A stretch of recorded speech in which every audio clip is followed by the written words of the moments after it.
Hello student, welcome to the new science सीरा। Student, आज हम चैप्टर स्टार्ट करने जा रहे हैं अनुक्रम और श्रेणी। तो सीक्वेंस एंड सीरीज। तो अनुक्रम क्या होता है इसका कॉन्सेप्ट पढ़ेंगे और अनुक्रम से श्रेणी बनती कैसे है हम इसको जानेंगे। तो आइए देखते हैं अनुक्रम होता क्या है। पहले तो अनुक्रम लिख लेते हैं यहाँ पे। तो चलिए अनुक्रम को जानने के लिए हम एक फंक्शन an बराबर कुछ मान लेते हैं। जैसे हमने लिख दिया n+1, an बराबर n+1, n is equal to n+1 लिखा हमने। तो हम ये कह देते हैं कि जो n है इसको रखना है अपनी तरफ से, कुछ नंबर रखना है और जो नंबर होगा वो होगा नेचुरल नंबर 1 2 3 4 5। हमको क्या करना है, नेचुरल नंबर रखना है। नेचुरल नंबर, ये जो n है ये नेचुरल नंबर हमको रखना है। तो चलिए यहाँ बारी बारी से हम 1 2 3 4 जो नेचुरल नंबर है इनको बारी बारी से रखते हैं और रिजल्ट जो मिलता है उसको नोट करते चलते हैं।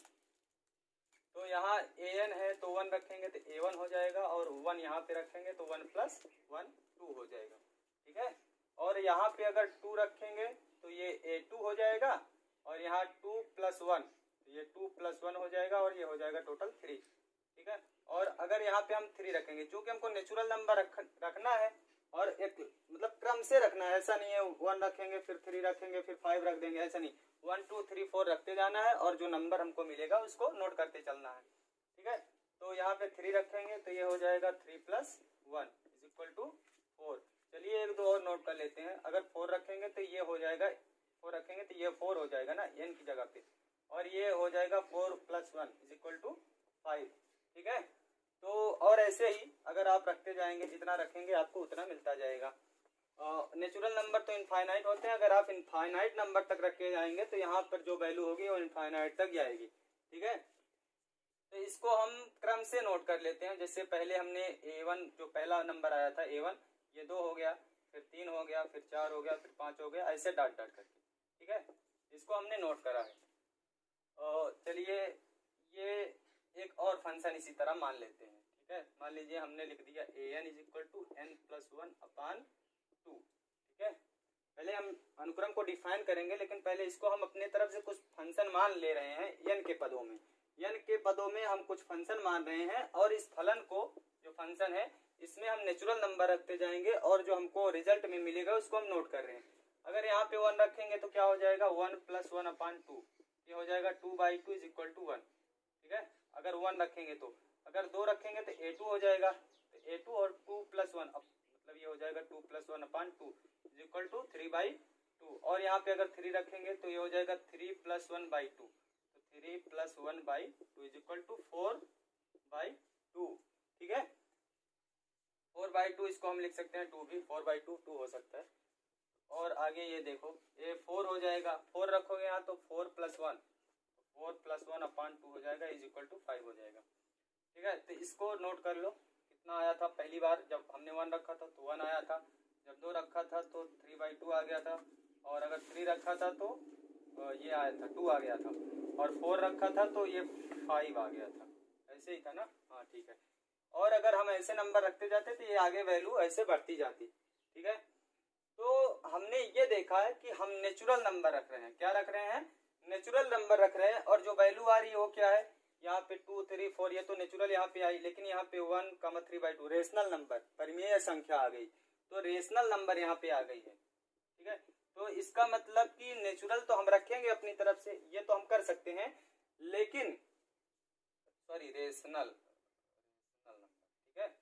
तो जो नंबर निकल के आएगा वो जरूरी नहीं है कि नेचुरल नंबर ही हो, कुछ भी हो सकता है, रेशनल नंबर हो सकता है और होल नंबर हो सकता है, कुछ भी हो सकता है। तो हम ये कहेंगे कि हम नेचुरल नंबर रख रहे हैं और हमको रियल नंबर मिल रहा है। क्या मिल रहा है, रियल नंबर। तो रियल नंबर के अंदर सब आ जाते हैं इसके अंडर में, ठीक है। तो हमने फंक्शन जो f था उसमें हमने नेचुरल नंबर रखा था और हमको रियल नंबर मिला है। तो हम कहेंगे कि अनुक्रम जो होता है वो फंक्शन में नेचुरल नंबर रखने से रियल नंबर जो प्राप्त होता है उससे बनता है। तो हमने नेचुरल रखा था और नेचुरल रखने के बाद जितनी वैल्यूज आई थी उनको नोट किया था, और इन्हीं वैल्यूज को अनुक्रम बोलते हैं, क्योंकि हमने क्रम से नेचुरल नंबर रख दिया था। एक सीक्वेंस में हमने नेचुरल नंबर रखा था और जो वैल्यूज आई हैं उनको हमने नोट किया है। तो अनुक्रम ये होता है कि नेचुरल नंबर रखने पे रियल नंबर प्राप्त हो जाए, तो उन पूरे रियल नंबर जो होगा उसको एक क्रम से लिख लें तो वही पूरा अनुक्रम कहा जाता है, ठीक है। ये क्लियर हो जाना चाहिए। तो इसको डिफाइन कैसे करेंगे, डिफिनीशन कैसे देंगे, तो आप ये भी कह सकते हैं कि जो अनुक्रम है ये मैपिंग है।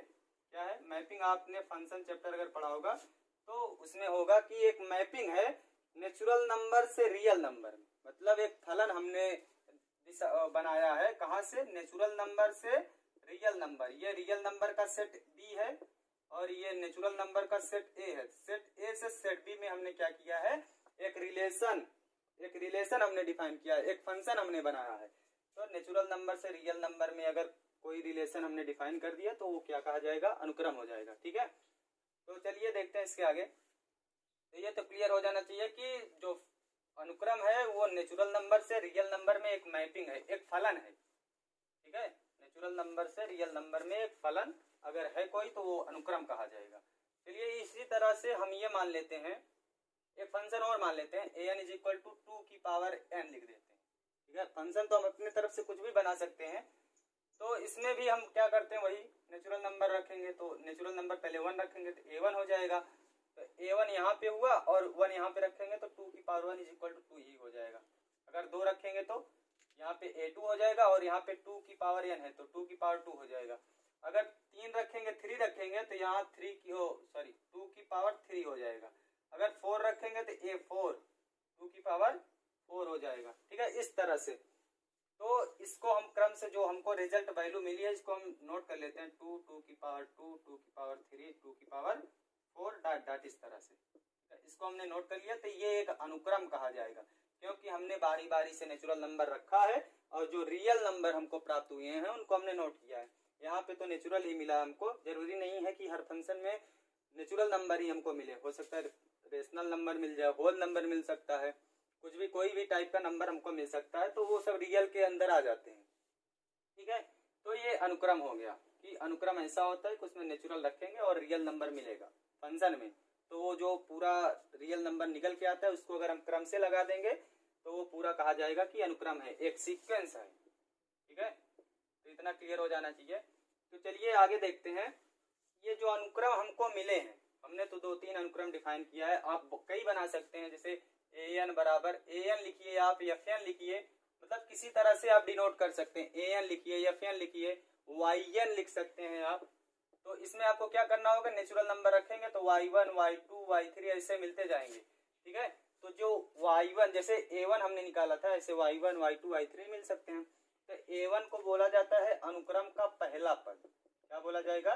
पहला पद, अनुक्रम का पहला पद है। 2 रखेंगे तो ये दूसरा पद मिलेगा हमको। क्या मिलेगा? अनुक्रम का दूसरा पद। जब फंक्शन में हम नेचुरल नंबर जहाँ पे हमको रखना है वहां पे अगर 2 रख देंगे तो ये दूसरा पद मिलेगा।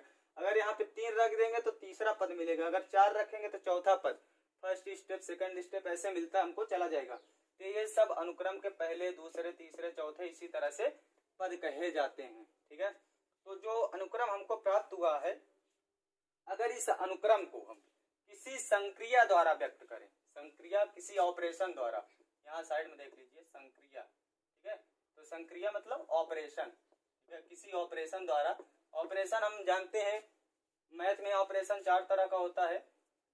पहला होता है जोड़ना, एडिशन। ठीक है, दूसरा होता है घटाना, सब्ट्रैक्शन। ठीक, और तीसरा होता है गुणा और चौथा होता है मल्टीप्लाई करना और चौथा होता है भाग करना। ठीक है, डिवीजन। ठीक है, इस तरह आपको पता होगा पहले से कि संक्रिया जो होती है 4 तरह की होती है। तो इसमें हम जो अनुक्रम हमको मिले हैं इसमें या तो हम जोड़ने वाली संक्रिया या फिर घटाने वाली संक्रिया कुछ भी लगा सकते हैं। अगर जो सीक्वेंस मिला है हमको इसमें, इसको हम कुछ इस तरह लिख दें। ठीक है, ऑपरेशन को मैं मिटा दे रहा हूं तो ये हो जाएगा कुछ इस तरह से। ठीक है, ये हो गया अनुक्रम, ये था। तो इसमें हम क्या कर सकते हैं, पहले वाले अनुक्रम को देखते हैं। इस वाले से जो इस फंक्शन से जो अनुक्रम बना है वो ये नीचे वाला है पूरा, इसको हम लिख सकते हैं 2 + 3 + 4 + 5।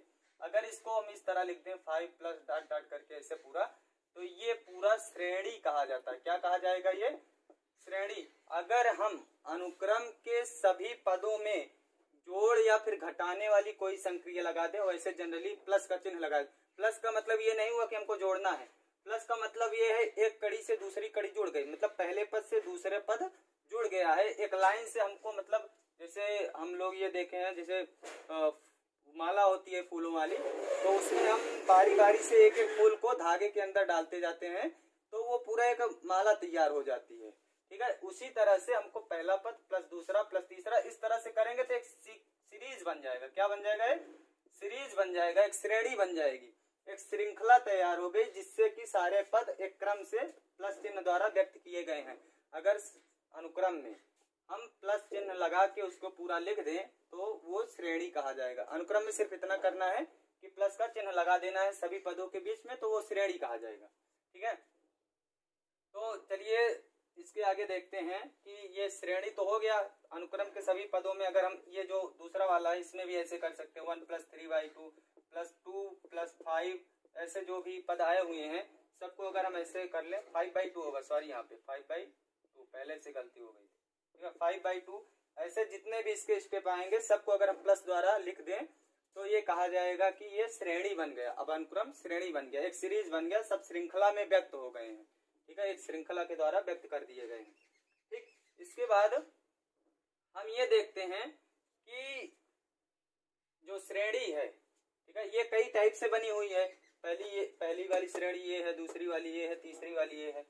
तो इसमें हमने ये देखा कि जो पहली सीरीज है, इससे जो अनुक्रम से हमने सीरीज बनाया ये वाला, ठीक है, इसको हम मिटा देते हैं। अनुक्रम तो समझ में आ गया होगा। ठीक है, तो अनुक्रम को हम मिटा देते हैं, ये ऊपर वाला मिटा देते हैं। जो इनसे पहले वाले और दूसरे से जो अनुक्रम बना है इसको नोट करे रहते हैं, बाकी सबको मिटा देते हैं। तो ये जो अनुक्रम था पहला वाला, इससे हमको क्या सीरीज मिला था, जो श्रेणी बनी थी पहले वाले से, तो यहाँ पे नोट कर लेते हैं 2 था +3 था +4 था +5 था +... ऐसे जितना नंबर रखते उतना हमको मिल जाता।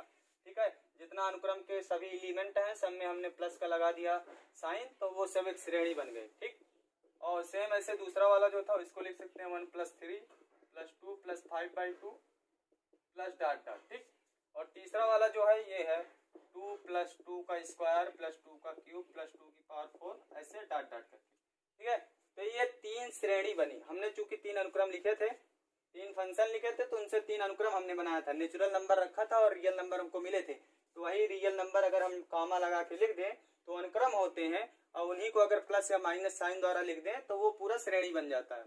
यहाँ पे ध्यान ये रखना कि मतलब मल्टीप्लाई और वो डिवाइड वाला साइन नहीं लगाना है, सिर्फ आप प्लस या माइनस का साइन यूज कर सकते हैं। एक सीरीज बनाने के लिए आपको क्या करना होता है, किसी अगर मान लीजिए आपके पास बहुत सारी चीजें हैं तो उनको अगर एक श्रृंखला द्वारा व्यक्त करना है तो किसी चीज से जोड़ना होता है। तो इसी तरह से ये नंबर को भी हमने प्लस साइन द्वारा अगर डिनोट कर दिया तो ये पूरा श्रेणी का वर्क कर रहे हैं। ठीक है, तो श्रेणी बन गई। तो अब हम ये नोटिस करते हैं कि जैसे ये पहली वाली श्रेणी है, इसमें पहला पद और दूसरा, ये फर्स्ट है ना A1, और ये दूसरा वाला क्या था A2 था, तीसरा वाला क्या था A3 था, चौथा वाला क्या था A4 था, पांचवा ऐसे मिलता था A5। जो पद हमको मिलते, जो स्टेप मिलते, फर्स्ट टर्म, ये पूरा टर्म है ना, ये जितने भी टर्म हैं, ठीक है, तो पहला वाला टर्म ये है, दूसरा वाला ये है, तीसरा वाला ये है, तो इसके रेस्पेक्ट में 2 था, पहला वाला टर्म 2 था, दूसरा वाला 3 था। पहले वाली जो सीरीज थी n+1 वाली, an = n+1 हमने लिखा था ना, जो सीक्वेंस हमने बनाया था इससे। तो हम ये देखते हैं कि जो ये है श्रेणी जो हमने बनाया है, इसमें पहला पद और दूसरे पद जो है इनके बीच में 1 का डिफरेंस है। कितने का है? 1 का डिफरेंस है। ये देखो 2 + 2 है और +1 करेंगे 3। अगर 3 में +1 करेंगे तो 4 आ जाएगा, 4 में +1 करेंगे तो 5, 5 में ऐसे +1 करेंगे आगे वाला पद आ जाता। तो हमने ये देखा कि सभी जितने भी पद हैं, जितने भी टर्म हैं, सभी टर्म में 1 का अंतर है। क्या है? 1 का अंतर है, 1 का डिफरेंस है। ठीक है, 1 का क्या है? डिफरेंस है। और ये वाली इसमें देखते हैं तो इसमें क्या है, इसमें तो ना कोई मतलब यहाँ से यहाँ पे +2 हुआ है, फिर यहाँ पे -1 हो गया है, यहाँ पे मतलब सब अलग अलग है। मतलब इसमें कोई लॉजिक हम लगा नहीं सकते कि एक चीज कोई चीज लगातार कॉन्टिन्यूअस जोड़ी या घटी, ऐसा कुछ भी नहीं हुआ। लेकिन इसमें देखते हैं तो इसमें 2 मल्टीप्लाई हुआ है, 2 का 2 मल्टीप्लाई हुआ तो 2 का स्क्वायर हो गया, फिर 2 मल्टीप्लाई हुआ अगली बार तो 2 की पावर 3 हो गया, फिर अगली बार 2 मल्टीप्लाई हुआ तो 2 की पावर 4 हो गया। ऐसे मतलब सभी पदों में बारी बारी से 2 का मल्टीप्लाई हुआ है। तो जो श्रेणी होती है, अगर उनके सभी पदों में, जो अनुक्रम था पहले, अनुक्रम से हमने श्रेणी बनाया प्लस का चिन्ह लगा के, अब जो श्रेणी है अगर इसके सभी पद जितने भी टर्म हैं सब में एक सेम नंबर का डिफरेंस हो, क्या होना चाहिए, सेम नंबर का डिफरेंस होना चाहिए, समान अंतर होना चाहिए, क्या होना चाहिए, समान अंतर होना चाहिए। अगर सभी के बीच में, सभी पदों के बीच में सेम नंबर का डिफरेंस है, जैसे यहाँ भी एक का डिफरेंस, यहाँ भी एक का डिफरेंस, यहाँ भी एक का डिफरेंस, सभी पदों में एक का डिफरेंस है, इसीलिए इसको हम बोलते हैं कि समांतर श्रेणी। क्या बोलते हैं, ऐसी भी जो श्रेणी मिलेंगी हमको, इस टाइप की जो मिलेंगी, इनको हम क्या बोलेंगे, समांतर श्रेणी बोलेंगे। ठीक है, इसको हम मिटा देते हैं। ठीक है, तो इस टाइप की जो श्रेणी होंगी उनको क्या बोलेंगे हम, समांतर श्रेणी। ठीक है, समझ में आ गया सबको कि अनुक्रम था उससे हमने श्रेणी बनाया, और अनुक्रम को कैसे बनाया था, फंक्शन से बनाया था। फंक्शन में हमने नेचुरल नंबर इनपुट के लिए डाला था और आउटपुट में हमको जो मिला था वो रियल नंबर मिले थे, तो रियल नंबर को हमने प्लस के द्वारा व्यक्त कर दिया, तो वो श्रेणी बन गए। और श्रेणी में हमने ये चेक करा कि अगर सेम डिफरेंस होगा हर नंबर के बीच में, जितने भी टर्म होंगे, जितने भी पद होंगे, उनके बीच में अगर सेम नंबर का डिफरेंस होगा तो वो समांतर श्रेणी कही जाएगी। और अगर सभी पदों में जितने भी टर्म हैं सब में सेम नंबर, अगर सेम नंबर, एक ही नंबर, अगर एक ही संख्या अगर मल्टीप्लाई होगी, क्या होगी, एक ही संख्या गुणे में होगी, मल्टीप्लाई होगी, क्या होगा, एक ही नंबर मल्टीप्लाई, मतलब सेम नंबर। देखो पहले और दूसरे में भी 2 का मल्टीप्लाई हुआ है, और दूसरे से तीसरे तक पहुंचने के लिए भी 2 का मल्टीप्लाई हुआ, तीसरे से चौथे तक पहुंचने के लिए 2 का मल्टीप्लाई हुआ है। और ऐसे ही जितने टर्म मिलेंगे हमको, सबको अगला टर्म पाने के लिए उसके पहले वाले टर्म में हमको उसी जो पहले से नंबर मल्टीप्लाई थे उन्हीं को लगातार कंटिन्यूअस मल्टीप्लाई करते जाना है। तो इस टाइप से जो श्रेणी बनेगी इसको हम बोलते हैं गुणोत्तर श्रेणी। क्या बोलते हैं, गुणोत्तर श्रेणी। ठीक है, इसको बोलते हैं अरिथमेटिक प्रोग्रेस, अरिथमेटिक प्रोग्रेस। ठीक है, और इसको बोलते हैं जियोमेट्रिक प्रोग्रेस, जियोमेट्रिक प्रोग्रेस। तो यहाँ पे ये क्लियर हो जाना चाहिए कि अगर सेम नंबर जो हमने श्रेणी बनाया है, अनुक्रम से श्रेणी बनाया, श्रेणी बनाने के लिए अनुक्रम से वही करना पड़ता है, हमने बताया था कि प्लस लगा देंगे सभी टर्म के बीच में तो वो श्रेणी का वर्क करेगा। ठीक है, और अगर सेम नंबर का डिफरेंस रहेगा सभी टर्म में तो वो समांतर श्रेणी हो जाएगी। अगर हर टर्म में सेम नंबर मल्टीप्लाई होगा तो गुणोत्तर श्रेणी होगी। और जैसे ये है तो ये भी एक अनुक्रम है, और अनुक्रम ये भी एक श्रेणी है, क्योंकि हमने प्लस लगा दिया है। अब तो हमने बीच में डिजिट के बीच में साइन लगा दिया ना, तो ये भी एक श्रेणी है, लेकिन किस टाइप की श्रेणी है ये हम नहीं जानते हैं, क्योंकि हम 2 ही टाइप की श्रेणी अभी हमारे सिलेबस में है, समांतर और गुणोत्तर। तो इन्हीं दोनों को हम पहचान सकते हैं, अरिथमेटिक को पहचान सकते हैं और जियोमेट्रिक को पहचान सकते हैं। लेकिन ये तो एक श्रेणी है, लेकिन किस टाइप की श्रेणी है ये हम नहीं कह सकते हैं अभी। तो हमको सिर्फ यही 2 श्रेणी के बारे में जानना है। एक तीसरी भी होती है हरात्मक श्रेणी। ठीक है, क्या होता है, हरात्मक श्रेणी, लेकिन वो हमको सिलेबस में नहीं है, ये नहीं पढ़ना। ये जस्ट समांतर श्रेणी जो भी होती है उनका अपोजिट कर देंगे तो वो हरात्मक श्रेणी बन जाता है, बस इतना आप लोग जानिए। तो अनुक्रम से श्रेणी बना, श्रेणी से समांतर श्रेणी बनेगा तब जब सेम नंबर का डिफरेंस हो जाएगा सभी जितने भी टर्म है। अगर सभी टर्म के बीच में सेम नंबर का मल्टीप्लाई हो जाएगा तो वो गुणोत्तर बन जाएगी। और ये वाली जो श्रेणी है इसके बारे में हम कुछ अभी कह नहीं सकते कि किस टाइप की श्रेणी हो सकती है। ठीक है, तो इतना सब लोगों को समझ में आ जाना चाहिए कि हमने अनुक्रम कैसे बनाया था, अनुक्रम से फिर श्रेणी कैसे बना, और श्रेणी से समांतर श्रेणी और गुणोत्तर श्रेणी कैसे बनती है। तो बस सेम वही एक ही चीज है कि अगर नंबर जो है उनके बीच में डिफरेंस सेम हो जाए तो फिर समांतर होगा, और मल्टीप्लाई अगर सेम नंबर से हर टर्म में हुआ होगा तो वो गुणोत्तर श्रेणी कह जाएगी। बस इतना ही है। चलिए इसके बाद इतना तो समझ में आ गया होगा कि समांतर श्रेणी और गुणोत्तर श्रेणी होती क्या है और बनती कैसे है। ठीक है, अब हम लोग अध्ययन करेंगे समांतर श्रेणी के बारे में, इससे रिलेटेड इससे क्वेश्चन जो भी होंगे, और इसके अंदर भी काफी कुछ जानकारियां हैं। इसको समांतर श्रेणी को ऐड कैसे करेंगे, उसका जो टर्म होगा पूछ लेगा कि 10वां 20वां टर्म कैसे निकालेंगे, वो सब निकालना सीखेंगे। सेम ऐसे गुणोत्तर श्रेणी में भी सीखेंगे। ठीक है, तो चलिए नेक्स्ट वीडियो में आप लोगों को इसके बारे में बताया जाएगा।